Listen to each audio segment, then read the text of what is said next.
ትራንዛክሽናል ሲባል እንደውም እኮ ትንሽ ሰፋ ያለ ብየና ልትሰጠው ትችላለህ አይደል? ይሄን ከሰጠኝ ይሰጣል ወይ? የነሱ በካሽ ነው የሚሄደው እንቱን እና ኢትዮጵያን የሚያክል ሀገር ያው የሞተው የመታከም እድሉ የጠፋው አብይ አህመድ ተባለ እንጭጭ ስር ባወደቀበት ጊዜ መሆኑ እንደተጠበቀ ሆኖ ግን የዩኤኢ ፓይፕ ዝም ብሎ የተፈለገውን ነገር መፈጸሚያ ቬስል ስቴት ወደ መሆን መውረዷ በጣም የሚያሳዝን ነገር ነው። ግን አሁን ሰሞኑን ያንን አቋቋም የሚያተረማምስ ነገር የተፈጠረ ይመስላል።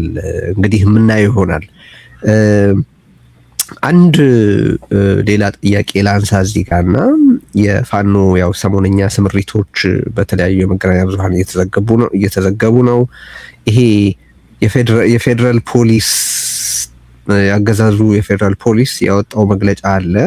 በኤርትራ በሻዕቢያ መንግስት ላኪነት በህወሓት አስተላላፊነት እና በፋኖ ተቀባይነት በብዙ ሺህ የሚቆጠሩ ተተኳሾች ወልዲያ ላይ ሲተላለፉ በቁጥጥር ስር ውለናል የሚል ክስ ቀርቧል። እና ይሄ አገዛዙ እንዳይፈጠር የሚሰጋው አሊያንስ መሆኑን በተደጋጋሚ ስንናገር ቆይተናል። በተለይ በሰሜን ባሉ የፖለቲካ ኃይሎች መካከል የመቀራረብና መነጋገር መፈጠሩ አገዛዙን በጣም በጣም በጣም እንደሚያስደነብር በተጨባጭ የታየ ነገር ነው። ስቴትመንት ኦፍ ፋክት ቅድም እንዳልከው ሰው ሁለት ነገር አንድ ይሄ አሁን በቀጣናው ውስጥ ተፈጠረ የተባለው ነገር የተወሰነው አብነትነቱ በአገር ውስጥ ያሉ የፖለቲካ ኃይሎች ሊደርስ የሚችል ይመስላል ወይ? ለምሳሌ ከዚህ ቀደም ከነበረው በበለጠ የተለያዩ የፖለቲካ ኃይሎች በአማራ፣ በኦሮሚያ፣ በትግራይ፣ በሶማሊያ፣ በአፋር ያሉት እንቅስቃሴያቸውንና ትግላቸውን የሚያናብቡበት እድል የተወሰነ የጨመረ ይመስልሃል ወይ? እሱን አስታውሳለሁ። ጥያቄዎቹን አንድ ላይ መደራረቢ አይደለም ለኮንቴክስት እንዲሰራሰሉ ስለፈለኩ ነው።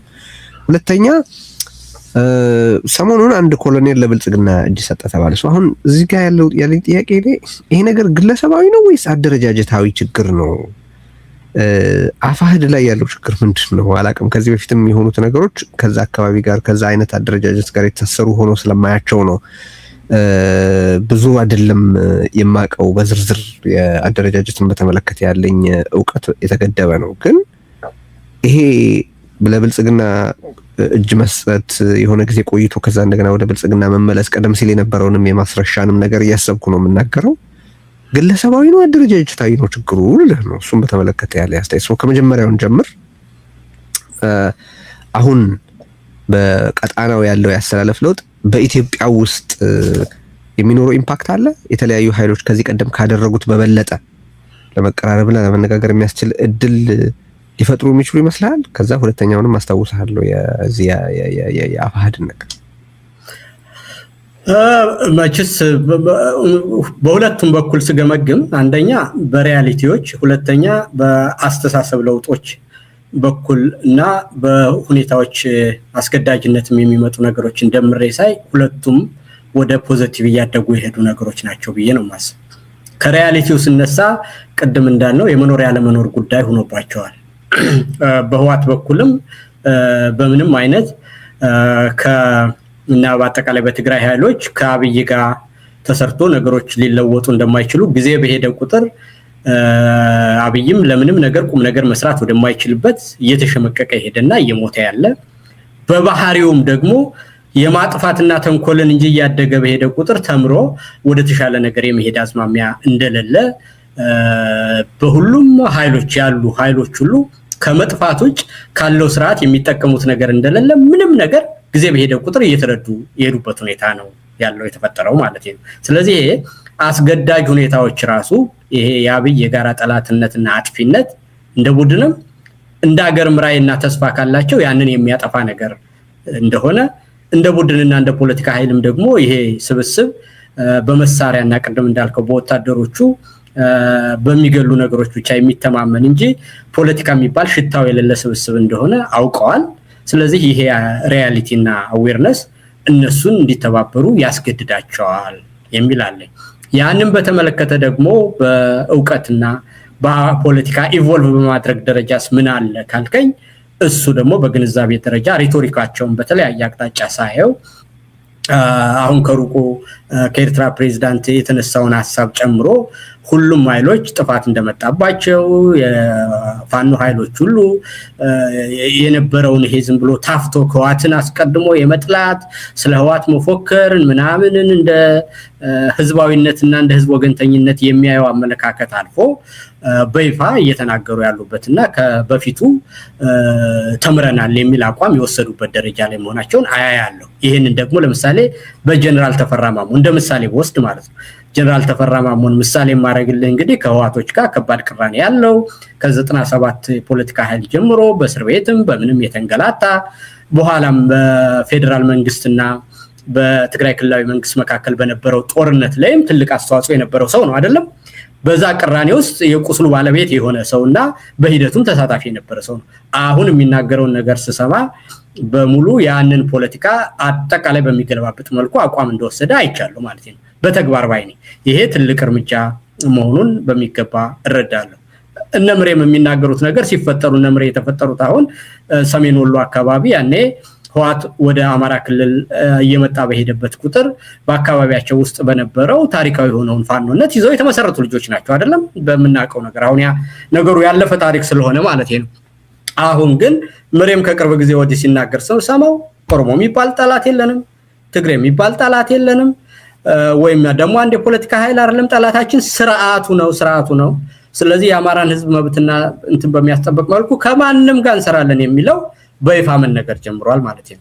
ይሄ በትግራይ ኃይሎችም በግልጽ እየሰማሁት መንግስትም ደግሞ ከዛ በኋላ በፊት በነበረው ሁኔታ እንግዲህ በመገለጫዎቹ እንናገር ብዬ ነው ሲናገር የነበረው ምንም ችግር እንደሌለ ድግስ እየደገሰ አላየሁም አልሰማሁም ከቁብ አልቆጥራችሁም በሚመስል ሁኔታ እኛ ሌላ ጉዳይ ላይ ነን ምንድነው አትነካኩን ተመችቶናል አልነበር ቢለው ዳንኤል ክብረት ያንን ነበር። አሁን ግን በእያንዳንዱ ጊዜ ምረቃ ይባል የወታደር ምረቃ ይባል የቆየች ፕሮጀክት ያችን 10 ጊዜ መልሶ የማምጣት የሚባል የሚወራው ጭንቅላታቸውን የተቆጣጠረው ማን ነው ካልከኝ ከሰሜን ጫፍ ጀምሮና ሌላ ሀገር ከሆነ ከኤርትራ ይጀምራል፣ ህወሓት ላይ ይገባል፣ አማራ ላይ ይገባል እንትን ላይ። ይሄ እንግዲህ የዩኒቨርሲቲ ውይይት ሲያረጋ አብይ ምን እንዳለ ሰምተሃል አይደል? ጀነራሎች ጠዋት ማታ የሚያወሩትን ሰምተሃል።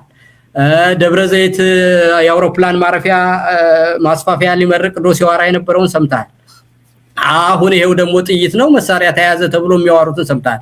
ይሄ ሲባል እንግዲህ ምንድነው እሳቱና እንትኑ እየለበለባቸው ሙቀቱ አንገታቸው ድረስ እየመጣ መሆኑን ያሳያል። በድብቅም እንፍጠን ይላል። እንግዲህ 8 ዓመት ስልጣን ላይ የነበሩ ሰዎች አንድ ነገር በቁጡ ይዘው መልክ ባለው መልኩ ስትራቴጂ ነድፈው ሳይሄዱ ዝም ብሎ ሪፐልሲቭ በሆነ ሁኔታ ማድረግንና ሪፍሌክሲቭ የሆነ ነገር እንደ መንግስት እንደ ሀገር ስትራቴጂካሊ ያስበው የማያደርጉት ነገር እንደሌለና ያ እሳቱ እየለበለባቸው እንደሆነ ሪያሊቲውንም አይናቸው ላይ ፊታቸው ላይ ሲወድቅ እንደታዩት ግን ለፖለቲካ አስቦና ርቆ አስተውሎ ማሰብ የሚባለው ነገር እንዳልፈጠረባቸው ያው ማዮፒክ ዳፍንታሞች እንደሆነ ታወቀ ነገር ነው።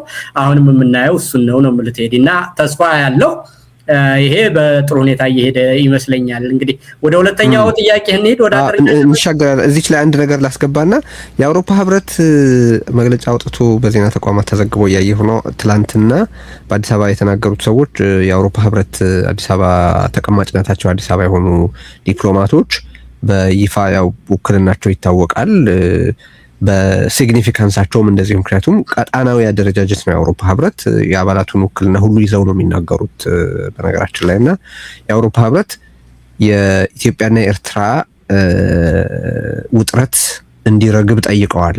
ይሄ በሁለቱም ወገን በኩል ያለ ጦርነት ወደ ጦርነት የሚደረግ ግስጋሴ በጣም አደገኛ ነው፣ መገቻ ሊደረግለት ይገባል ብለዋል። አንድ ሁለተኛ የሶማሌላንድን እውቅና ሪጀክት አድርገዋል። ሁለቱም ይሄ በቀይ ባህር ምክንያት የተቀሰቀሰው ትኩሳት እንዲረግብ ይደረግ ብሎ ጠይቋል። የአውሮፓ ህብረት ከአውሮፓ ህብረትነቱ በላይ በጣም ትኩረት እንዲሰጠው የሚያደርገኝ ነገር ምን መሰለህ? ኖቬምበር 4 2020 ጦርነቱ ከመከሰቱ በፊት የትግራይ ጦርነት ከመጀመሩ በፊት ኖቬምበር 2 ላይ ከዚሁ ጋር የሚመሳሰል መግለጫ ሰጥተው ነበር። በኢትዮጵያ ያለው ሁኔታ በጣም አሳሳቢ ነው፣ ጦርነት በሁሉም መንገድ ዝግጅት እየተደረገ ነው፣ ይሄ አደገኛ ነው፣ መቆም አለበት፣ ሁሉም ኃይላት ዲኤስካሌት ማድረግ አለባቸው የሚል መግለጫ ሰጥተው ነበር። የሚገርም ያንን ሁኔታ ያስታወሰኝ። ይሄ ማለት ከሁለት ቀን በኋላ ወይ ከሳምንት በኋላ ጦርነት ይከሰታል ማለት አይደለም፣ ግን በምን አይነት መረጃ ላይ ተመስርተው እንደሚናገሩ ይታወቃል። ሲናገሩም እንዴት ባለ ቋንቋ ታይሚንጋቸው ምናቸው ስለሚታወቅ ነው ይሄንን የማነሳውና ይሄም ቀደም ያነሳነውን በ2026 አይቀሬ ከሚባሉ ጦርነቶች መካከል ተደርጎ እየተገመተ ያለውን ውጥረት የሚጠቁም ስለሆነ ነው በጣልቃ አስገብቼ ላነሳው የፈለኩት። አሁን ወደ ሁለተኛው ጥያቄ እንሂድና የዚህ ከዚህ ቀደም የተሰጠው የምናቃቸው ናቸው። አሁን ስም መጥቀስ የግድ የለብንም። አንድ ሁለት ጊዜ ቢያንስ ለብልጽግና የተከወነ እጅ መስጠት ተብሎ የተገለጸ በኋላ ኦፍ ኮርስ በተደራዳሪነት አምጥተውት እዚህ ምን እናንተም የተነጋገርንበት ነገር ነበር። አሁን ደግሞ አንድ ኮሎኔል ለብልጽግና እጅ ሰጠ ተብሎ እየተነገረ ነው። አገን ጥያቄው ለተከታታዮቻችን ለማስተዋወስ በኋላ የተቀላቀሉ ስለሚኖሩ ይሄ ነገር ግለሰባዊ ነው አደረጃጀታዊ ብዬ እንድጠይቅ ያስቻለኝ ነገር አለ። ምንድነው የምታየው? እስቲ እንደው እሱ አካባቢ የሚታይህ ነገር ንገረኝ። ቴዲ እንግዲህ እንደምታውቀው ከታይሚንግ አንፃር በዚህ ነገር ላይ ብዙ መናገር አለብኝ ይሆን ወይስ ደግሞ እንደው ነገሩ ያለቀና ሁኔታዎች እየተለወጡ ስለሄዱ ነገሩን እንዲሁ በራሱ ጊዜ የሚከስም ስለሆነ እንቶ የሚል በሁለት ልብ ሆኜ ነው በእውነት ይሄን ጥያቄ የማየው።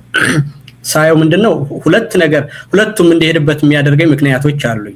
ሁለቱም ሐሳብ ያመጣሁበትን እንደው መማማሪያም እንዲሆን እስቲ ላንሳልህ። የመጀመሪያ የተንፈራቀቁትን ሁለት ሐሳቦችን ልቤ የተከፈለበትም ማለት ነው። አንደኛው ነገር እኛ ሀገር መማር የሚባል ነገር ስለሌለ ደጋግመን አንድ ነገር ላይ ስለምንወድቅ ምንም ያህል ነገሩ ቢያልፍም እንኳን ጉዳት እስካላመጣ ድረስ መማማሪያ እንዲሆን ማንሳቱ ጥሩ ነው የሚል ሐሳብ አለኝ። በሌላ ወገን ደግሞ አንድ ነገር የሚያስከፍለውን ዋጋ አልፎን ከሄደ በሌላ ጊዜ ደረቅ ታሪክ አርጎ ማውራት ይሻላል እንጂ አሁን ነገሮች እየተለወጡ ከሄዱና ሁኔታው ሌላ ምዕራፍ ላይ ካለ ያለ ጊዜው ያንን ነገር ማንሳት በፋኖች መካከል ባለው ግንኙነት ውስጥና ነገሮች እየተለወጡ ስለሆኑ እንደው ሰውን እንደመደብደብ አይደለም ጊዜ አግኝቶ ማጅራቱ እንደመምታት እንዳይቆጠርብኝ እኔ ደግሞ ኢሚዲየትሊ እንደዛ አይነት ፉክክር ስለሌለኝ ለምን አነሳዋለሁ የሚል ሁለቱም ነገር ይመጣብኛል። ግን ያኛው ያደላብኛል መማር ስለሌለና በተመሳሳይ ሁኔታ መውደቅኛ ሀገር ተደጋጋሚ ሽንፈትና የውጤት ረሃብ አለ አይደለም። እንደምታውቀው ቀደም እንዳልኩ ከህዋትና ከሻቢያ ገና የመጀመሪያ ድርጅትነትና ፉክክር እስካሁን ድረስ ያለንበት ሁኔታ ላይ በአዲስ መልኩ ማየት አለመቻል ያመጣብን ጣጣ ነው አይደለ? ያለ መማር ችግር ነው። የሀገራቸውን ሁኔታ በመረዳትም ከዛም በኋላ የአብይና የሌላው የትግራይ ኃይልም ጦርነት በለው የአማራ ኃይሎች የአብይ ድጋፍ በለው ነገሩ ግራ ቀኝ ካለማየትና በስሜት መሄድ ስላለ አሁንም ደግሞ ነገሮች ተለወጡ ብለን ሳንማርበት ሌላ ጥፋት እንዳናነሳ ማንሳቱ ይሻላል የሚል ሐሳብ አለኝ በእኔ እምነት ማለት ነው። ምክንያቱም አብይን ያ ሁሉ ሰው ደግፎ ሲሄድ ምን ይዛችሁ ነው የምትቆጣጠሩበት ነገር ሳይኖራችሁ የፖለቲካ ጉልበት ሳይኖራችሁ አንድን ጉብላን ሰው ፖለቲካ የሚሰራው እንዴት እንደሆነ ከኮንስቲትዩንሲ ጋር ከኃይል ሚዛን ጋር ከፖለቲካ ጉልበት ጋር ነው የሚሰራውና አንድ ሰው የተናገረውን ነገር ብቻ አምኖ የፖለቲካ ድጋፍ እንዴት ነው እንደው በቃ ምንድነው ብላንኬት በሆነ ሁኔታ እንዴት ይደገፋል? አረባካችሁ እስቲ እንደው ጦርነቱን ከፈለጋችሁ ከጦርነቱ በኋላ የምትፈልጉት እንዴት እንደምታረጉ ንገሩኝ ነበር የኔ እንትን አይደለም። ግን ያ እንደምታውቀው ያ ሁሉ ጉዳት አድርጎ አልፎ ሲሄድ አሁን ተሳስተን ነበር ኢቭን የሚል ሰው አታይም። ተሳስተን ነበር የለም። እና ይሄ ስለሆነ አሁንም እንግዲህ የፋኖ እንቅስቃሴም እንደዚሁ ብድግ ብሎ መጣ አጠቃላይ አይደለ? ያኔ በማይታይ መልኩ ሲመጣ ሁለት አይነት ቡድን አስተሳሰብ ነበር። እዛ ውስጥ የነበሩ ቅድም እንደምሳሌ የተጠቀስኩልህ እነ ምሬን ጨምሮ በተለያየ ጊዜ ኦርጋኒኩ ነው በነባራዊ ሁኔታው የተደራጁ አሉ። በሌላ ወገን ደግሞ እነዚሁ አሁን ጎጃም አካባቢ ባህር ዳር መሰረታቸውን አድርገው ቲዮራይዝድ አድርገው የኃይል ሚዛኑን ሁሉ አይተው ፋኖን እያሰለጠኑ ምን እያሉ በወጣት ማህበራት እየነቁ ምን እያሉ ነገን እያሰቡ እየተደራጁ የመጡ ሰዎች አሉ። እነ እስክንድር ደግሞ እስር ቤት ቆይቶ እንደዚህ የተፈታ ሰው አለ አይደለም? ከዛ በኋላ ነገሮች አድገው ያ ኢሚዲየት ኮዝ ትጥቅ ማስፈታትና የአማራን ኃይሎች አጠቃላይ የዛኛውን ጦርነት በፕሪቶሪያ ገርበብ አድርገዋለሁ እንግዲህ አንድ የኃይል ምንጭ የሚመጣው ፓወር ሴንተር አማራ ላይ ነው አለና የአማራን ትጥቅ አስፈታለሁ ብሎ ሲሞክር የነበረውንም ድጋፍ አጣ። ፖቴንሻሊ ስጋት አለብኝ ብሎ የሚመጣው የአማራ ቁስለትና ስትራክቸራል ችግርም ጀመረና ያ ኢሚዲየት ኮዝ ያ ትጥቅ ማስፈታት ኢሚዲየት ኮዝ ሆነና የፋኖ ሁኔታ ታይሚንጉ ፈነዳ አይደለም። ያ ሲፈነዳ ምን ሆነ ታልከኝ እንግዲህ የተለያየ በፋኖ ውስጥ የተለያየ ፓወር ሴንተሮች አሉ። አሁን ያንን እነዘመናሉ እነምሬ ያሉ ከዛ በኋላ ደግሞ በዛ ሂደት ውስጥ እነ እስክንድርም እንደ አዲስ ኃይል ገብቷል ማለት ነው። ይሄ የአንድነት ኃይል የሚባለውና አጠቃላይ ደግሞ ከአብይ ጋር የነበረው ሰው እስክንድርን እንደ ልዩ መሪ አድርጎ በዛ ሁኔታ ይሄዳል ተብሎ ሄደ። ሌሎች ደግሞ ያሳደጓቸው ወጣቶች ያስተማሯቸው ያሰለጠኗቸው በሂደት ውስጥ የቆዩ አብረው በክፉ በደጉ ያዩና የራሳቸው አመለካከት ያላል። እነዚህ አካላት በሚሄዱበት ጊዜ እስክንድር እንግዲህ ቶፕ ዳውን የመጣ የፖለቲካ አስተሳሰብ ነው አይደለም። እነዛኞቹ ቦቶም አፕ ነው የሄዱት። ቶፕ ዳውን የሆነው የፖለቲካ አመለካከት አንድ ቡድን ለመሰብሰብ ሲፈልግ ከስር ስለሌለው እነዚህን ውስጥ ምክንያት የሌላቸው ዲስግራንትልድ የሆኑና እንደው በሂደት ውስጥ ለመቆየት ብቻ የሚፈልጉ ሰዎችን ሰበሰበና እኔ ነኝ መሪ አለ እስክንድር በግልጽ ስናየው ማለት ነው። አሁን እነዚህ ሰዎች ቅድም እንዳልኩ ከነበረው ታች ካደጉት የፖለቲካ ኃይሎች ጋር ባላቸው ቅራኔ እንጂ የራሳቸው ኮንስቲትዩንሲ ኑሯቸው የራሳቸው ራዕይ ኑሯቸው ከዛ መሬት ላይ ካሉት የተለየ ነገር የሚያደርጉት ኑሯቸው አይደለም። ኢትስ ጀስት a kind of protest vote ነው ያለው። ያን ደግሞ የእስክንድር መሪነት የሚፈልግ በዚህ በዲያስፖራም በሚዲያውም በተለያየውም ያለው ማት ስብስባል። ስለዚህ ያንን ለመቆጣጠር አልችል ብሎ ጊዜ እየሄደና ያ ናቹራል የሆነው እድገት ያለውና የፖለቲካም ኦርጋኒክ የሆነ ነገር ያለው እየገፋቸው ሲመጣ ያ ስብስብ እየፈራረሰ መጣ ማለት ነው። ይሄኛው ጉልበት በደንብ መሬት ይዞ ሐሳብ ይዞ ምክንያቶች ኑሮት እየሄደ ሲመጣ በዚህ 2 አመት ውስጥ ያንኛውን ቡድን እያፈራረሰው መጣ። ከዛ የቀረውንም በይቅርታ እየሰበሰቡ ትልቅ ድርጅት መመስረት ሲፈልጉ እነዛ ስብስቦች የተሰባሰቡበት ምክንያት እየጠፋ ይሄዳል ማለት ነው። ስለዚህ እነዛ ለመንግስትም የገበሩ ናቸው፣ ኢንፊልትሬት የተደረጉ ናቸው። መጀመሪያውንም ራዕይ አልነበራቸውም። ይሄው አመሰራታቸውም እንደነገርኩ ቶፕ ዳውን ነው። ከዛ በኋላ መሰረት ስለሌለው ጠፋ። ኤግዛክትሊ ለአብይ እንደነበረው ድጋፍ ብሎ በቃ ዘሴም አናሎጂ ነው የነበረው። ከዛ በኋላ አሁን ግን ያን እየታወቀ እስክንድርም አሁን ከቅርብ ጊዜ ወዲህ የገባው ይመስለኛል። እነዛ ሁኔታዎች እየሄዱ አዲስ ስብስብ እየተፈጠረና ወደ ጫፍ እየደረሱ ያሉ ይመስለኛልና አሁንም ቢሆን ፖለቲካ ስንደግፍም ሆነ ስንቃወም ይሄን ሁሉ ያወራሁት በምክንያት ይሁን በአንድ ወቅት በነበረን የግል ጥላቻ በቡድን ጥላቻ በግል ምኞት በመናምን ከሄድን ራሳችንንም ያዋርዳል አገራችንንም ይጎዳል።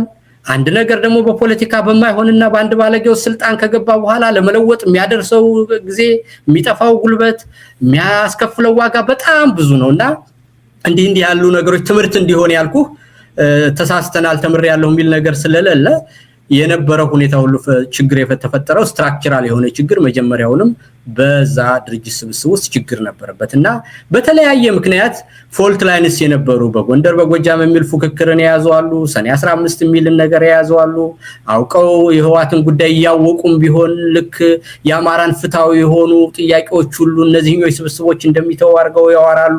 ይሄ ሁሉ ነገር ምንድነው ካልከኝ ሆም ብሎ በዛ ስብስብ ውስጥ ብቻ ለመቆየት የሚፈልግ ኢሚዲየት የሆነ ፍላጎት ያለው ያልተጠና ያልተላወሰ አንድ አይነት አስተሳሰብ ስብስብ ስለነበረ ዳውን ዘ ላይን ራዕይ የሌለው ነገርና የሚያሟጭው ነገር የሌለ ነገር ደግሞ እየፈረሰ ይሄዳል፣ ይገዛል፣ ይሸጣል፣ ይለወጣል፣ ይከዳል። ዛስ ምንድነው መገለጫዎቹን ሁሉ በጊዜ ሂደት እያየናቸው መተናል። ይሄ ነው የኔ ትንታኔ ቴዲ። አይ ሆፕ ይሄን ንግግሬን ብዙም አይወደው ሰው እንዳለ አውቃለሁ። ያው ይሄ ሰውዬ ደግሞ መጣበት ነው የሚባል እንደተለመደው ምንም ማድረግ አልችልም። ግን እዚህ ዘራል አይ እኔ እውነት መንገር ትግልን በእጅጉ ይረዳል ብለው ከሚያምኑ ሰዎች አንዱ ነኝ። ምክንያቱም ቀልድ ነው እንደ የህዝብ የሰው ህይወት የሚከፈልበት አካል የሚጎድልበት ሰው ሳተቃጥሎ የሚያካሂደው ትግል ነው። ሰው ከወዲሁ ችግሩን እያረምክና ስፔስህን እያሰፋህ ኢቭን የመናገር ነፃነትህን ራሱ እየጠበቅ ሐሳብንም እየገለጽክ ችግርንም እያረምክ ካልሄድክ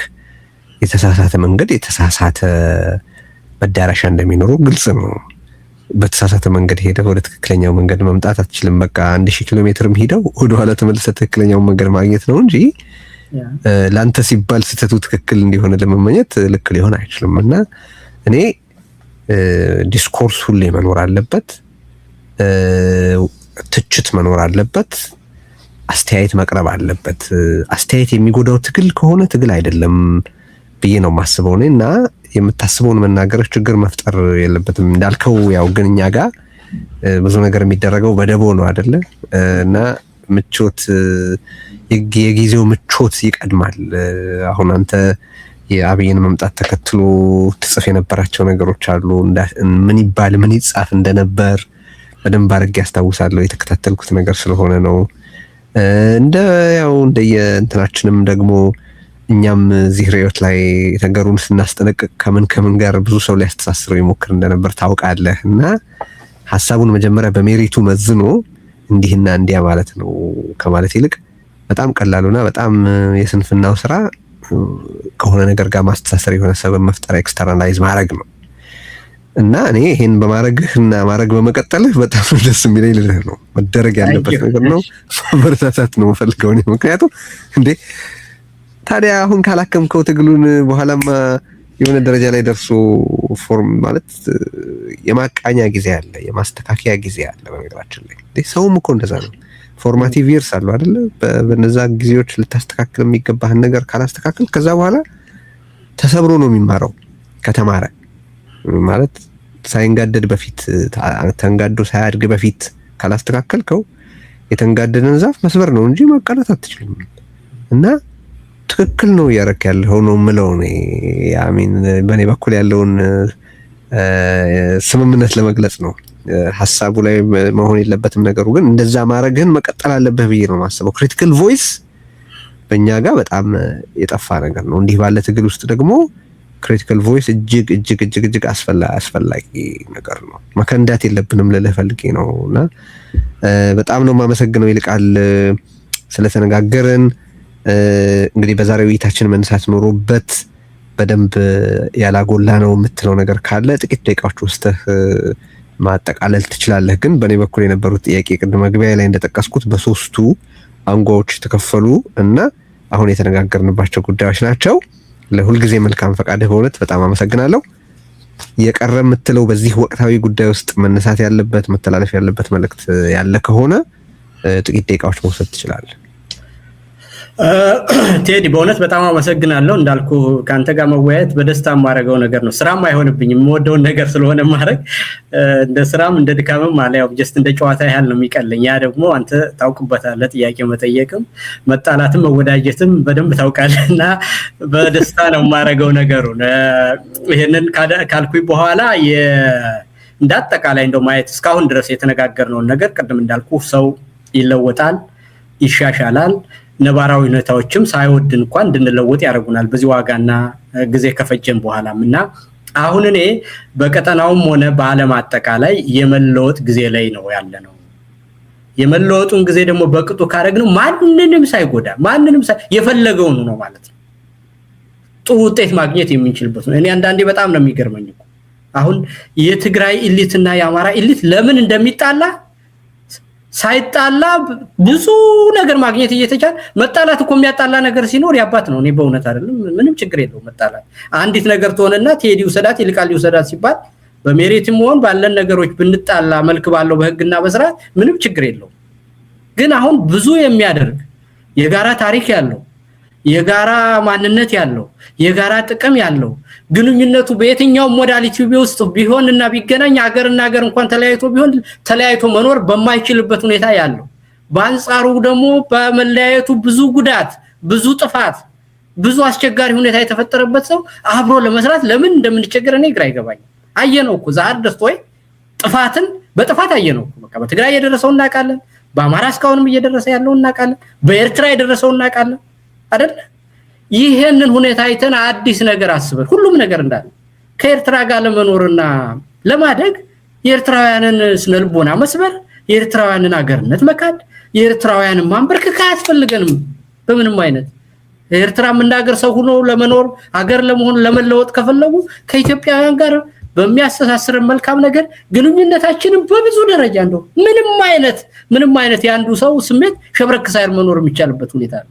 ይሄ ካለ ደግሞ ጥፋት አይኑን አግጦ በተግባር አይተነው ባስከፊ ገጽታው አይደለ በምንኖርበት ሁኔታ ካለን ይሄንን ለመለወጥ የበለጠ ጥፋት ደግሞ እየመጣ ወራስ ይሄንን ብንለውጥ ደግሞ መልካም ነገር ፊታችን ላይ ያለ ለምን ይሄ እንደሚያቅተን ሁሉ ጊዜ ነው በእውነት መልስ የሌለው ጥያቄ ሆኖ ያውቃል። ትንሽ ጭላንጭል ተስፋ ስላየው ግን ሴንስ ኦፍ አርጀንሲውን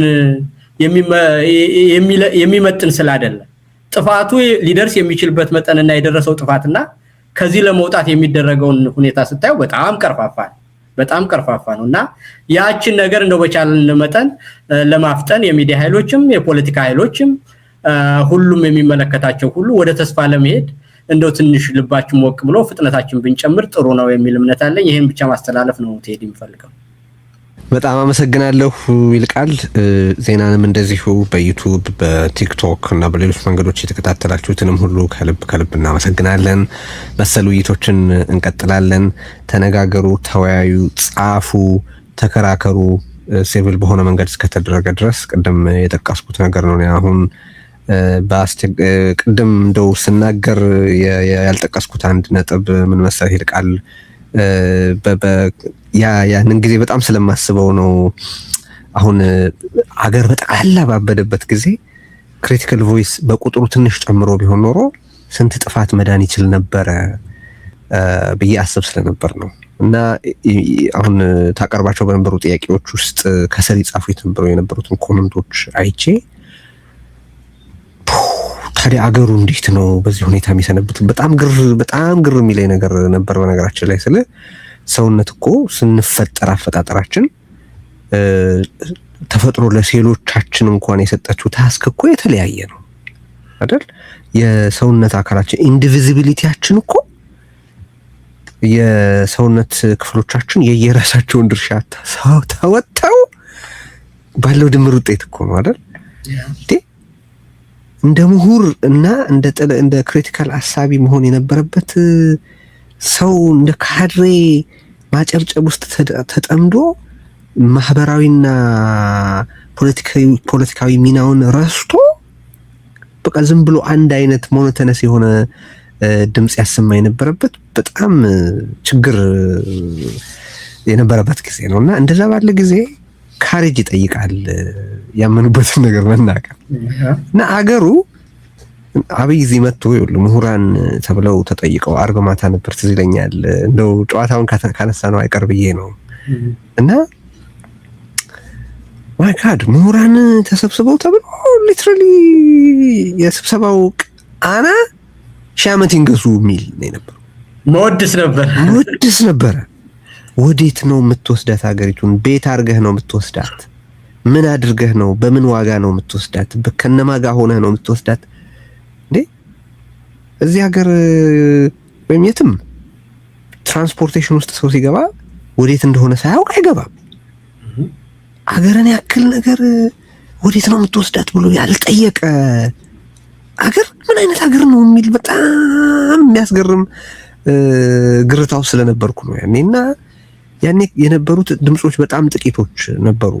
ነገር ማለት የማስበው ትክክል እንደሆነ እንዲያስቡ ያረጉ ከነበሩ ጥቂት ሰዎች መካከል ነበር። ያ የሚጠይቀውንም ዋጋ ስለማቀው ነው። ልደቱ ሌላኛው ነበረ እንደምታቀው እንደዚህ እሱም በበኩሉ ያስተናገደው ብዙ አይነት ጣጣ ብዙ አይነት ፈተና ነበር። አንተም እንዳየኸው ስለ ሐሳቦቻችሁ ታስራችኋል፣ ተንገላታችኋል፣ ብዙ ነገር አጣችኋል፣ ብዙ ተዳርጋችኋልና ክሪቲካል ቮይሱ ጨምሮ ቢሆን ኖሮ አገዛዝ እንደዚህ አይቀናጣብንም ነበር ብዬ ስለማስብ ነው። አሁንም በትግራይ ውስጥም በአማራም በኦሮሚያም ውስጥ እየተካሄደ ባለው ትግል ውስጥ የክሪቲካል ቮይስ አስፈላጊነት